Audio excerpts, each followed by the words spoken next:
cookies and free switch cookies that were given in the past to many of these open source related events. So besides Fred being here, we have the honor to have the chef there, Yanni Wave, which is, of course, I'll let Fred to tell more, but thank you for joining us and making those delicious cookies in the past for our events. And then we know Fred from the community for a long time, active a lot in the infrastructure, in the support, running servers for us and the Matrix channel. So he supports us a lot in the background, a lot also from financial point of view. So Fred, really appreciate your help and thank you for all you do for the project. Thank you. Welcome back from Sugar. Today I'm going to go over lessons learned from Kamailio enterprise deployments. And in David Duffett style, I would like to discuss everything you didn't want to know about me in 1 to 2 slides. What is an enterprise, some lessons that I've learned over the years, and room for questions and comments, and as always, questions or comments about anything, because that's my favorite part. So introduction is, I'm Fred. I've been a VoIP consultant for just about 20 years. I founded API Band back in 2020. It's a free service if anyone wants to go and get a key. You can integrate it into your systems and it helps prevent unwanted SIP traffic. So we just have honeypots out there listening, and very big thanks to Ivan Yarko, who also provides some honeypots for the systems as well as our sponsors. I'm based out of Florida in the United States. I'm proud papa to my daughter who's in the audience, which makes me the most nervous I've ever been. We tricked her. We told her that Kamailio World was going to be like Disney World. And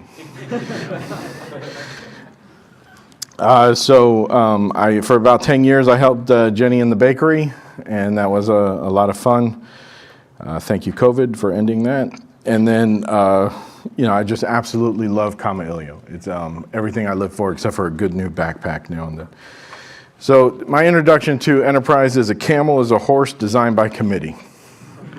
All right, or the expression is there's too many chefs and that spoils the broth. And that's basically what working in an enterprise will give you. So what is an enterprise? Typically, it could be any business, all right? Technically, anything could be an enterprise. But when we generally accept it to mean is that it's something very large scale, okay? Multiple locations, often global, very high volume, and high availability is a key factor, okay? And when you say enterprise grade, you want it to never fail. When you're working with an enterprise, common aspects are a ton of meetings. Usually you're lucky enough to have several different environments, so you might have a prod, a test, and a stage environment. They are big on documentation. I like to joke that the reason why is because turnover is incredibly high and they need new people to read what the old people had done.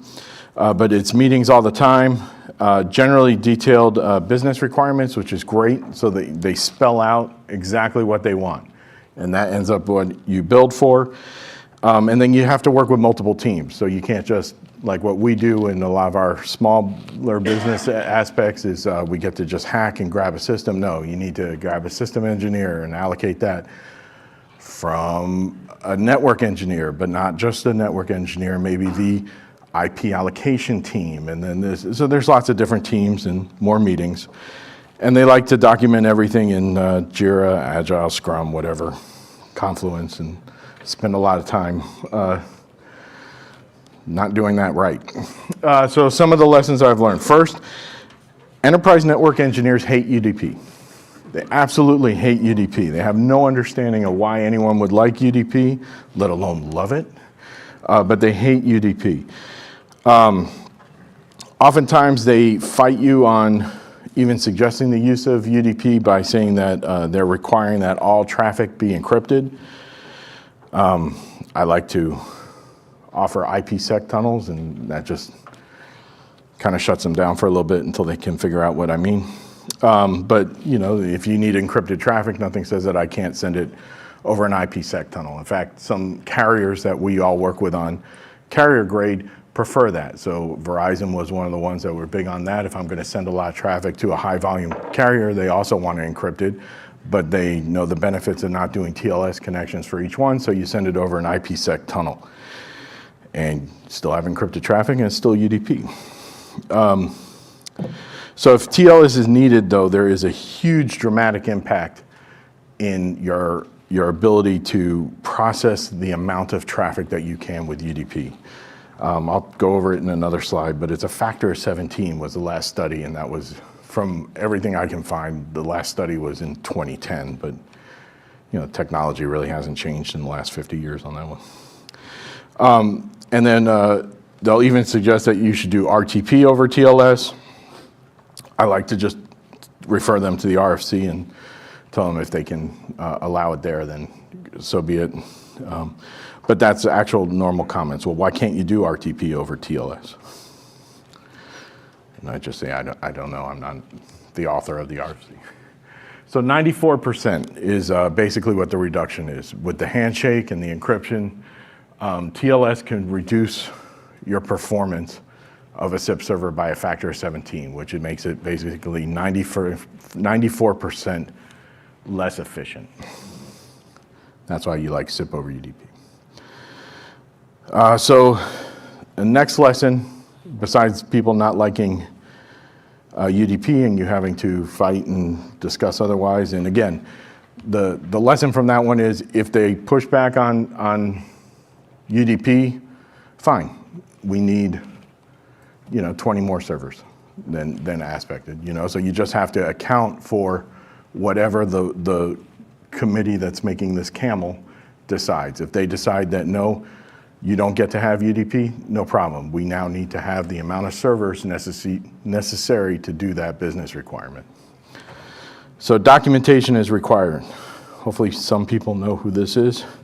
It's David Lee Roth, if you don't. Enterprise work requires many stages of documentation. So a typical would be that you make a highly documented proposal, then you do a high-level design, then you do a low-level design where you document everything. So one document I had to do had me list every single Kamailio module that was in use and why. And I have an example of what I did later, because no one ever reads this documentation. I call it checkbox project management. And David Lee Roth had a great saying, and that's why he's up here, about brown M&Ms. So Van Halen was notorious back in the 80s for having this contract writer that said, if we found brown M&Ms anywhere backstage, we would trash everything. And he tells the story better. I mean, he's a rock star, right? He tells the story great. But basically the reason they did it is they had a very complicated stage setup. And if they didn't go through their documentation to see this one detail, then they had to check everything else to make sure it was correct. And then, of course, since they were rock stars, if they did found brown M&Ms, they could just destroy the place and have fun. So this is actual documentation that I've submitted, and one of the modules that I included in Kamailio deployment was the brown MMS module, which is 1.1.2.33, which flat out tells that story. And only it was a company where, I don't know, 30, 40 people had to read and sign off on it.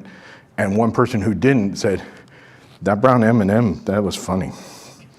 No one read it. So documentation, but put in there whatever you want, have fun with it. Packets per second are never considered. Okay, network engineers, not only do they normally not like UDP, they normally really have no concept of real-time communication. Real-time means something different to people, outside of us apparently. But if you're lucky, enterprise networks will provide you a dedicated VLAN or ideally a dedicated network. I mean, when you have a dedicated network, hopefully you can worry less. Normally you're getting a VLAN, right? But even then, the physical equipment, when you start to ask on it and you're destroyed on it, the reason why we ask is so we can look up, well, how many packets per second can this handle, right? We're talking enterprise grade VoIP. You know, it might not be atypical to have hundreds of thousands of users with the registrations accordingly and everything like that. Maybe they want 200 or 2,000 calls or 10,000 simultaneous calls, and they don't consider how many packets per second that's going to impact on their network. And they also don't realize why UDP is going to be needed for that. They don't think about the quality of service. And so these are all things that you are going to have to be ready to educate senior level network engineers as to why this is. And you're going to get a lot of resistance. Don't take it personally. They have to justify themselves. And of course, I have my favorite UDP joke up there, which is I could tell you a joke about UDP, but I'm not sure you get it. Yep. So what kind of packets per second are we looking at? Well, let's say you had 100,000 endpoints. Your minimum average packet per second or registrations per second for 100,000 endpoints is going to be 28. Okay, so just 28 CPS just for registrations. Okay, if you wanted 1,000 calls simultaneously using ULAW, Opus, any real kind of codec there, with RTP and RTCP, you're looking at 105,000 packets per second. Okay, and that goes along with everything else that you're sharing that router with and that switch with, and it's just not considered. So what are your lessons learned from this one?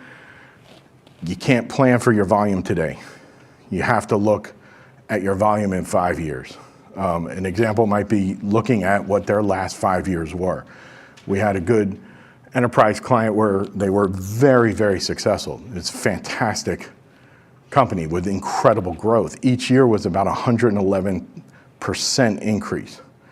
So in 5 years, we can't build this network for what we need now. You have to build it for what you expect in 5 years, what you expect in even longer. It's going to take 1.5 years to deploy the thing. You're going to be behind if you plan for today. So you have to think about their history to plan for the today, let alone the future. And you need to reduce packets per second where possible, which is why I really like the DMQ presentation before me. And you need to design accordingly. So the big thing is consider the packets per second, consider what the volume will be in the future, consider the hardware that's there, hardware that might need to be planned, and go from there. And use year-over-year growth as a great predictor. Because those that don't remember the past, right, condemned to repeat it. So where I go with DMQ, and this is a lesson that I learned because I just thought DMQ would be the solving of all my problems, because I love DMQ. I love DMQ. But let's look at, let's say, like just 28 registrations per second, and let's consider that at each node. So each node here is doing 28 registrations per second, for example. I have a node in Japan, a node in, mic works better when I look over here, node in the USA and a node in Germany. And I want to use user location, but synchronize it, right? Well, because of the DMQ replication, I've just tripled. I have 3 nodes, and now I'm tripling my 28 per second, right? So that's a lot of traffic. So are there better ways of doing that? Yes and no. I mean, if your network can handle it, that's only 3 nodes in this example. Have a beer and pick one. I do like 2 different methods lately, though. And one is for expected growth, having some sort of centralized server. So instead of sending all of this information to each node to work independently, have some sort of Redis center, and then pull from Redis that same kind of location server, and then each one can just update that as normal. Or my favorite comes from, it's a similar approach, comes from an example Daniel gave, I think, 3 years ago, 4 years ago. But you use basically KDMQ, you call it like a K-store method or whatever you want, and you have a Kamailios in the center to just act as a location server, but they're not taking the registrations. Registration server comes to Kamailio, it updates, it sends a packet to the location server, says, okay, here's this server is at this node, or this user's at this node. I send everything through those location servers, and it just statelessly forwards wherever it needs. And it works great. So either way is going to work well for you. My preference is to do the Kamailio method because I love Kamailio. However, if I need a lot of people accessing this type of information, then that's an argument for Redis, because I could just have people connect to that Redis and pull the information without bothering Kamailio. One of the last lessons is that systems are oversubscribed. Okay, and when I talk about all these teams that you go for, almost every single enterprise client I've had have given me exactly what I requested, whether it's 4 proc or 8 proc, but I've never gotten what I've requested in actual use, and that's because the systems are oversubscribed.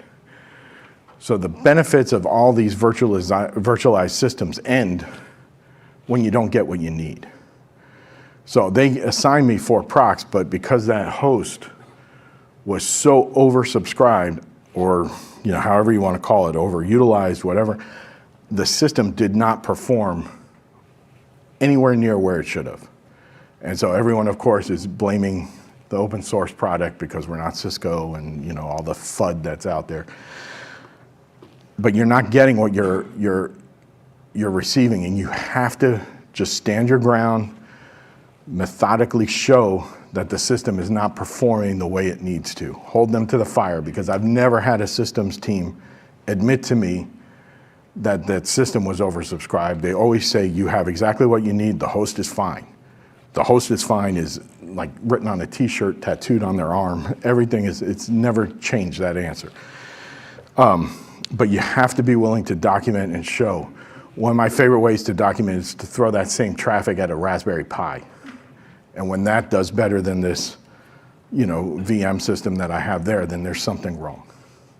Okay, so do whatever you have to do to show that you're not getting what they say you have.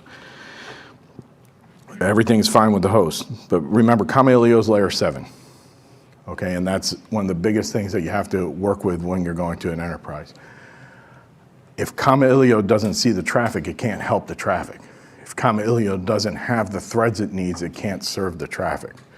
There are 6 layers before Kamailio gets what it needs.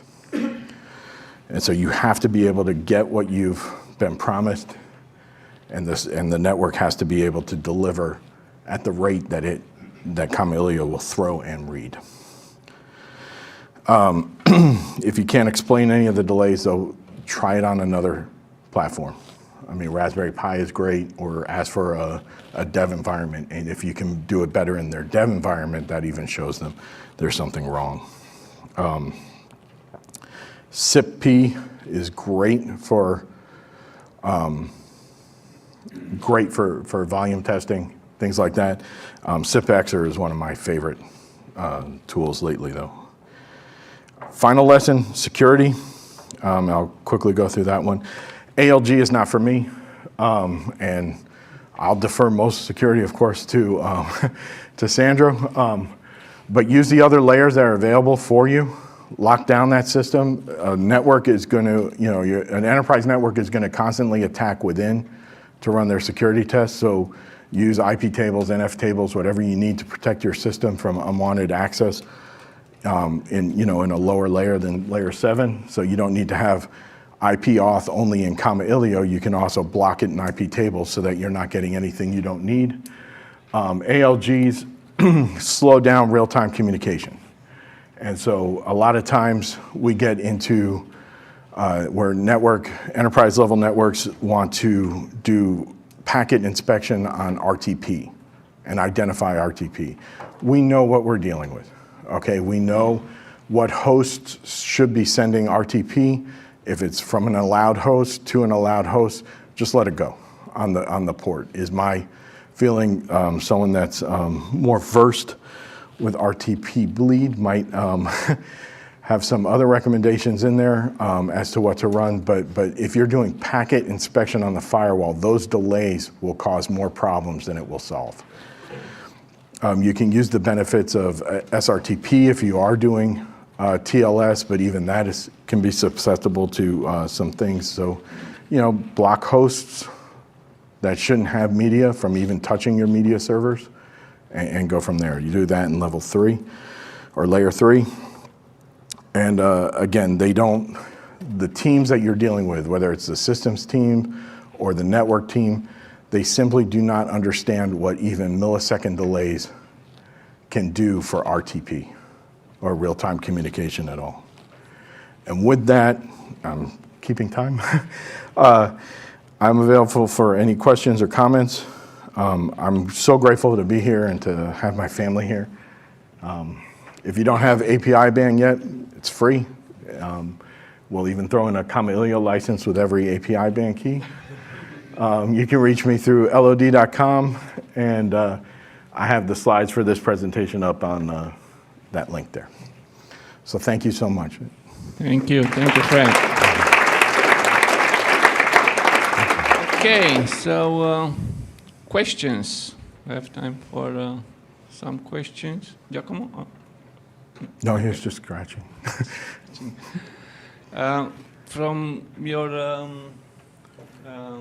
experience so far, what's kind of the preferred operating system that they use? Almost all enterprises either want to throw out at me Red Hat or Ubuntu. And they like it because it's the easiest for them to maintain. I try to say that it's a religious war that I don't want to get into, but then they own that system, and they have to make that system as performant as possible. My belief comes from people like Daniel and others that are the developers here, and the people that have done much more stress testing than I've even been able to do. Is that out of the pocket Debian is just really well optimized, but any operating system that you get can be optimized for high performance, but just some of them take a lot more work than others. Yeah, because in the past I had quite some troubles similar with this with firewalls or traffic limiting, because companies were using the CentOS because it was enterprise and it was the SE Linux.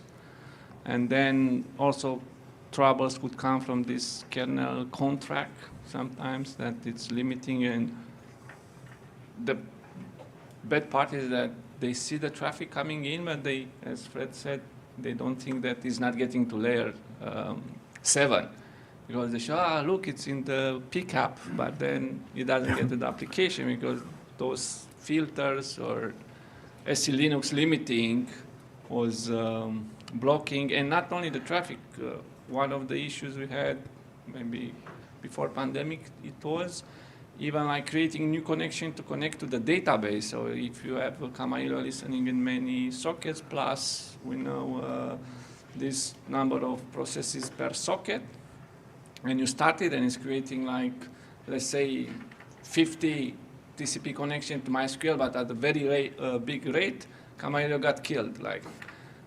Or it was connecting for the first 20, and then unable to connect, and Kamailio stopping. So there are some policies that could make your life hard in the way that you don't know why it's happening at some point, because it's like half working and then no longer working, so the password was good. Just to discover some obscure settings on SC Linux profiles and so on. Any other question? Since I was scratching. Okay. Since you had one, I'll keep. So in relation to load testing, do you typically expect the enterprises to do and collaborate with load testing, or do they kind of expect you also to do that and prove the solution? They normally expect you to provide them a load tested. It depends if you're hired as a consultant to deliver a product, or if you're kind of working as a coworker or a contract worker in there. They would expect you to come up with a plan, and either they'll help deploy it with their QA teams or something like that.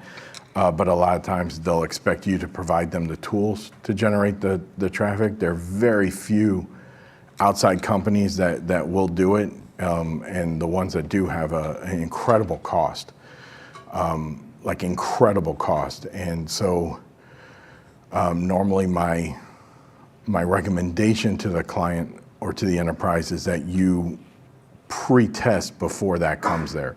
because everything they can do, even with audio and checking the quality of audio at the other end, can be reproduced with SIP-P, and even SIP-Xer has ways of generating a call and hanging it up. So you can hit all of your CPS questions, check your rate limiters, but pre-test it before it goes to that expensive third-party one. One more.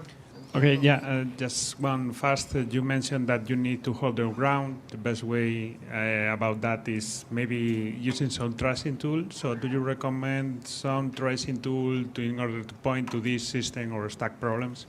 For example, you say CP or SIP-Xer for stress testing.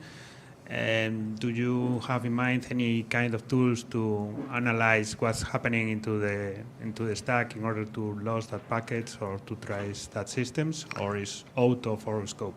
Thanks. So normally I would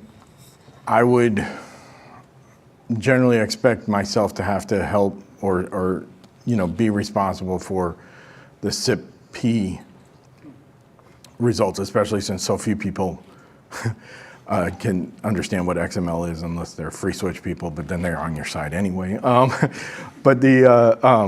So to help with the SIP-P scenarios. So